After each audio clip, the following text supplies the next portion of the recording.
എല്ലാവർക്കും ടെക്ലാമത്തിലേക്ക് സ്വാഗതം. നമ്മൾ ഡിസ്കസ് ചെയ്യാൻ പോകുന്നത് മോട്ടോ G64ഉം iQOO Z9X നമ്മൾ കമ്പാരിസൺ ആണ്. സോ ഈ രണ്ട് സ്മാർട്ട് ഫോണും ഏതാണ്ട് 15,000 രൂപ പ്രൈസ് റേഞ്ചാണ് വരുന്നത്. 12,000 തൊട്ട് 15,000 രൂപ പ്രൈസ് റേഞ്ചിലാണ്. സോ ഈ രണ്ടിലും ഏതാണ് ബെസ്റ്റ് നോക്കാം. ഫസ്റ്റ് നമ്മൾ ഡിസൈൻ കാര്യം നമ്മൾ നോക്കുകയാണെങ്കിൽ മോട്ടോ G64 8.89 mm ആണ് തിക്നെസ് വരുന്നത്. 192 ഗ്രാമാണ് വെയിറ്റ് വരുന്നത്. പ്ലാസ്റ്റിക് ബാക്ക് വരുന്നുണ്ട്. പ്ലാസ്റ്റിക് ഫ്രെയിം ആണ് വരുന്നത്. IP54 റേറ്റിംഗ് ആണ് വരുന്നത്. സൈഡ് മൗണ്ടർ ഫിംഗർ പ്രിന്റ് സ്കാനറും വരുന്നുണ്ട്.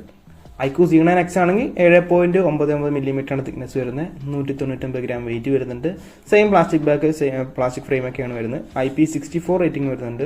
പിന്നെ സൈഡ് മൗണ്ടഡ് ഫിംഗർ പ്രിന്റ് സ്കാനാണ് വരുന്നത്. സോ ഡിസൈനും ബിൽഡ് ക്വാളിറ്റിയുടെ കാര്യം വെച്ച് നോക്കുമ്പോൾ ഡിസൈൻ്റെ കാര്യത്തിൽ ഇച്ചിരി ബെറ്റർ ആയിട്ട് എടുക്കുന്നത് iQOO ആണ്. കാണാനൊക്കെ ഇച്ചിരി മാർക്കറ്റ് ഫീലും കാര്യങ്ങളൊക്കെ കിട്ടുന്നത് iQOO Z9X തന്നെയാണ്. പിന്നെ നമുക്ക് IP64 റേറ്റിംഗ് കിട്ടുന്നതുകൊണ്ട് തന്നെ ഡ്യൂറബിലിറ്റി ഇച്ചിരി ബെറ്റർ iQOO Z9X തന്നെയാണ്. ഇത് നമ്മുടെ ഡിസ്പ്ലേയുടെ കാര്യം നമ്മൾ നോക്കുവാണെങ്കിൽ മോട്ടോ G64 6.5 ഇഞ്ചിൻ്റെ ഒരു ഫുൾ HD+ 120 ഹെർട്സിൻ്റെ IPS പാനൽ വരുന്നുണ്ട്. 240 ഹെർട്സ് ആണ് ടച്ച് സാമ്പിളിംഗ് റേറ്റ് വരുന്നത്. 580 നിറ്റ്സ് മാക്സിമം ബ്രൈറ്റ്നസ് വരുന്നുണ്ട്. അതേസമയം iQOO Z9X ആണെങ്കിൽ 6.72 ഇഞ്ചിൻ്റെ ഫുൾ HD+ 120 ഹെർട്സിൻ്റെ IPS പാനലാണ് വരുന്നത്. 240 ഹെർട്സ് ടച്ച് സാമ്പിളിംഗ് റേറ്റ് വരുന്നുണ്ട്. 1000 നിറ്റ്സ് ആണ് ഇവിടെ ബ്രൈറ്റ്നസ് വരുന്നത്. സോ ഡിസ്പ്ലേയുടെ കാര്യത്തിലും ബെറ്റർ ആയിട്ട് എടുക്കുന്നത് iQOO Z9X ആണ്. കാരണം ലാർജർ ഡിസ്പ്ലേ ഒക്കെ കിട്ടുന്നുണ്ട്. പിന്നെ ഹൈ ബ്രൈറ്റ്നസ് മോഡിൽ 1000 നിറ്റ്സ് തന്നെ കിട്ടുന്നുണ്ട്. സോ വിഷ്വൽ ഫിഡലിറ്റി ഇച്ചിരി ബെറ്റർ ആയിട്ട് വെക്കുന്നത് iQOO Z9X തന്നെയായിരിക്കും. ഇനി ഓഡിയോയുടെ കാര്യം നമ്മൾ നോക്കുവാണെങ്കിൽ Moto G64 dual stereo speakers ആണ് വരുന്നത്. 3.5 mm ജാക്ക് വരുന്നുണ്ട്. ഡോൾബി അറ്റ്മോസും വരുന്നുണ്ട്.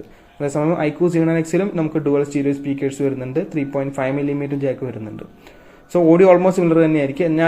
എന്നാലും ഇച്ചിരി ഒരു അഡ്വാൻറ്റേജ് കിട്ടുന്നത് മോട്ടോയിലായിരിക്കും. കാരണം ഡോൾബി അറ്റ്മോസ് വരുന്നതുകൊണ്ട് തന്നെ നമുക്ക് ഓഡിയോ ട്യൂണിംഗ് ഒക്കെ ഇച്ചിരി ബെറ്റർ ആയിരിക്കും. ഇനി നമ്മൾ പെർഫോമൻസിൻ്റെ കാര്യം നമ്മൾ നോക്കുവാണെങ്കിൽ മോട്ടോ G64 നമുക്ക് MediaTek Dimensity 7025 ആണ് വരുന്നത്. 6 നാനോമീറ്റർ പ്രോസറാണ് TSMCയുടെ. ഇതിൻ്റെ സ്പെക്കാണ് താഴെ കൊടുത്തിട്ടുണ്ട്. LPDDR4X റാമും UFS 2.2 സ്റ്റോറേജാണ് വരുന്നത്. ഹൈബ്രിഡ് സിംസിലോട്ട് സപ്പോർട്ട് ചെയ്യും. ഹൈബ്രിഡ് കാർഡ്സിലോട്ട് സപ്പോർട്ട് ചെയ്യും. ഒന്നില്ലെങ്കിൽ നമുക്ക് 2 സിം അല്ലെങ്കിൽ ഒരു സിം അല്ലെങ്കിൽ SD കാർഡ് ഇടാൻ പറ്റും. അതേസമയം നമുക്ക് iQOO Z9X ആണെങ്കിൽ സ്നാപ്ഡ്രാഗൺ 6 ജനറേഷൻ 1 ആണ് വരുന്നത്. 4 നാനോമീറ്റർ പ്രോസാണ്. സാംസങ്ങിൻ്റെ ആണ്.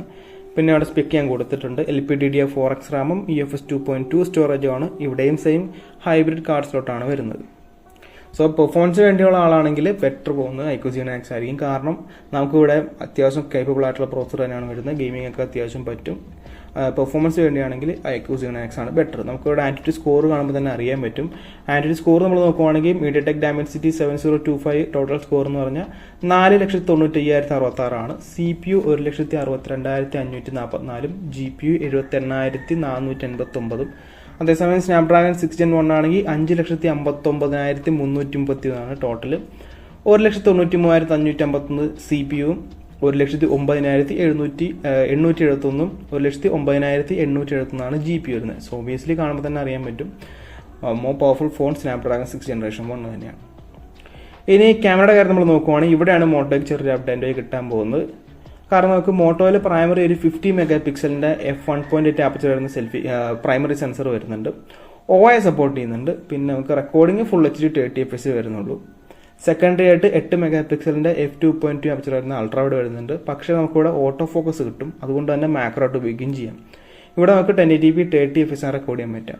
ഇനി സെൽഫി ക്യാമറ ആണെങ്കിൽ 16 മെഗാ പിക്സലിൻ്റെ f2.4 ആപ്പച്ചറിൻ്റെ സെൽഫി ക്യാമറയാണ്. 1080p 30fps റെക്കോർഡ് ചെയ്യാൻ പറ്റാം.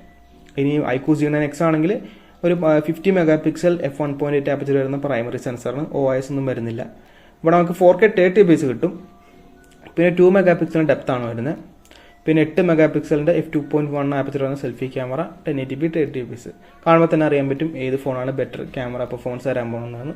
കാരണം നമുക്ക് മോട്ടോയിലാണെങ്കിൽ പ്രൈമറി സെൻസറിന് OIS വരുന്നുണ്ട്. 8 മെഗാ പിക്സൽ അൾട്രാവൈഡ് വരുന്നുണ്ട്. അത് മാക്രോട്ട് ഉപയോഗിക്കുകയും ചെയ്യാം. പിന്നെ നമുക്ക് ഇവിടെ ഓട്ടോ ഫോക്കസും കിട്ടുന്നുണ്ട്. ഫ്രണ്ട് ക്യാമറ ആണെങ്കിൽ 16 മെഗാ പിക്സൽ കിട്ടുന്നുണ്ട്. സോ ഹൈ റെസൊല്യൂഷൻ ആണ്. So better camera phone Moto തന്നെയാണ്. ഇനി OSൻ്റെ കാര്യം നമ്മൾ നോക്കുവാണെങ്കിൽ മോട്ടോയിൽ നമുക്ക് MIUX ആണ് വരുന്നത്. Android 14 ആണ് ഔട്ട് ഓഫ് ദി ബോക്സ്. 1 വർഷത്തെ ആൻഡ്രോയിഡ് അപ്ഡേറ്റ്, 3 വർഷം സെക്യൂരിറ്റി അപ്ഡേറ്റ് ആണ് വരുന്നത്. അതേസമയം നമുക്ക് iQOO-ലാണെങ്കിൽ OneTouchOS 14 ആണ്. ആൻഡ്രോയിഡ് 14 ആണ് ഔട്ട് ഓഫ് ദി ബോക്സ് വരിക. 2 വർഷത്തെ ആൻഡ്രോയിഡ് അപ്ഡേറ്റ്, 3 വർഷം സെക്യൂരിറ്റി അപ്ഡേറ്റ് ആണ് വരുന്നത്. സോ ഇവിടെ മോട്ടോ ഇച്ചിരി മോശം പരിപാടിയാണ് കാണിച്ച് അത്യാവശ്യം ഒരു 2 ഇയർ അപ്ഡേറ്റ് എങ്കിലും കൊടുക്കായിരുന്നു.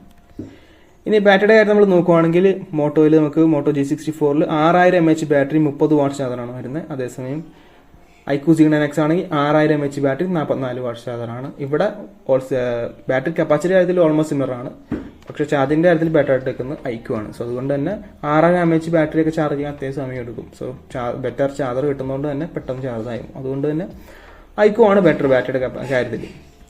ഇനി കണക്റ്റിവിറ്റി ആയിട്ട് നമ്മൾ നോക്കുകയാണെങ്കിൽ മോട്ടോ G64 16 5G ബാൻഡാണ് വരുന്നത്. Wi-Fi 5 വരുന്നുണ്ട്, ബ്ലൂടൂത്ത് 5.3 വരുന്നുണ്ട്, ഹൈബ്രിഡ് കാർഡ് സ്ലോട്ടാണ് വരുന്നത്. 3.5mm ജാക്ക് വരുന്നുണ്ട്, USB Type-C 2.0 ആണ്.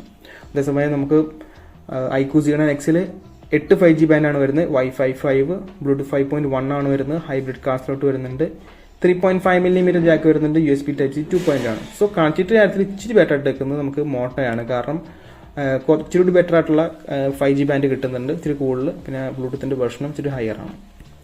ഇനി പ്രൈസ് നമ്മൾ നോക്കുകയാണെങ്കിൽ മോട്ടോ G64 നമുക്ക് 2 വേരിയൻ്റ് ആണ് വരുന്നത്. 8GB 128ഉം 12GB 256ഉം. 8GB 128 ആണെങ്കിൽ 14,000 രൂപയും 12GB 256 ആണെങ്കിൽ 16,000 രൂപയാണ് വരുന്നത്. അതേസമയം ഐക്യു Z9X ആണെങ്കിൽ 3 വേരിയൻ്റ് ആണ്. 4GB 128GB, 6GB 128ഉം 8GB 128ഉം. അതിൽ 4G 128 13,000 രൂപയാണ്. 1000 രൂപ എടുക്കരുത്, ലാഗൊക്കെ ആവും, പ്രശ്നമാവും കുറച്ച് കഴിയുമ്പോൾ. 6GB 128 ആണെങ്കിൽ 14,500, 8GB 128 ആണെങ്കിൽ 16,000 രൂപയാണ്. സോ മോട്ടോ ഇച്ചിരി ചീപ്പറാണ്. കാരണം എന്ന് പറഞ്ഞാൽ നമുക്ക് 8GB 128ൻ്റെ പ്രൈസിൽ ഐക്യൂടെ നമുക്ക് 12GB 256GB വേരിയൻ്റ് കിട്ടും നമുക്ക് മോട്ടോയിൽ. പക്ഷേ അതിന് കുറച്ച് അഡ്വാൻറ്റേജ് ഉണ്ട് ഐക്യൂന്, അതിൻ്റെ കാര്യം ഞാൻ പറയാം. സോ ഹൂസ് ബെറ്റർ എന്ന് നോക്കുവാണെങ്കിൽ ഇപ്പോൾ മോട്ടോ എന്തിനൊക്കെയാണ് ബെറ്റർ എന്ന് വെച്ചാൽ ബെറ്റർ സോഫ്റ്റ്വെയർ ഉണ്ട്, ബെറ്റർ ക്യാമറയുണ്ട്, അതാണ് ബെറ്റർ മോട്ടോ. അതേസമയം നമ്മുടെ ഐക്യൂടെ നമ്മൾ നോക്കുവാണെങ്കിൽ ബെറ്റർ പെർഫോമൻസ് വരുന്നുണ്ട്, ബെറ്റർ ഡിസ്പ്ലേ വരുന്നുണ്ട്, ഫാസ്റ്റ് ചാർജിങ് വരുന്നുണ്ട്, ഇച്ചിരി 1 വർഷം കൂടുതൽ നമുക്ക് അപ്ഡേറ്റ് കിട്ടും. സോ ക്യാമറ ഫോൺ വേണമെന്നുള്ളവർക്ക് ഈ പ്രൈസിൽ മോട്ടോയിലോട്ട് പോകാം. അല്ലാണ്ട് ആൾക്കാരാണെങ്കിൽ ഞാൻ പറയുന്നത് ഐക്യൂലോട്ട് പോകണമായിരിക്കും ഇച്ചിരി ബെറ്റർ. കാരണം ഇച്ചിരി ബെറ്റർ പ്രോസർ കിട്ടുന്നുണ്ട്. അതുകൊണ്ട് തന്നെ നമുക്ക് ആ പ്രോസറിൻ്റെ കേപ്പബിലിറ്റി ഉള്ളതുകൊണ്ട് തന്നെ നമുക്ക് 2-3 വർഷത്തേക്ക് ഫോൺ ഉപയോഗിച്ചാലും വലിയ കുഴപ്പമൊന്നും വരത്തില്ല. ക്യാമറ വേണ്ട ആളുകൾക്ക് ഞാൻ പറയുന്നത് മോട്ടോ G64 പോകണമായിരിക്കും. സോ ഗായ്സ്, അപ്പോൾ ഇന്നത്തെ വീഡിയോ ഇത്രേ ഉള്ളൂ. നിങ്ങളുടെ സജഷൻസും കാര്യങ്ങളൊക്കെ താഴെ കമൻറ്റ് ചെയ്യുക. സോ ഗായ്സ്, അപ്പോൾ ഇന്നത്തെ വീഡിയോ ഇത്രേ ഉള്ളൂ. ഇന്നത്തെ വീഡിയോ ഇഷ്ടപ്പെട്ടാൽ ലൈക്ക് ചെയ്യുക, സബ്സ്ക്രൈബ് ചെയ്യുക, hit the bell icon. Future video നമുക്ക് നെക്സ്റ്റ് വീഡിയോ കാണാം.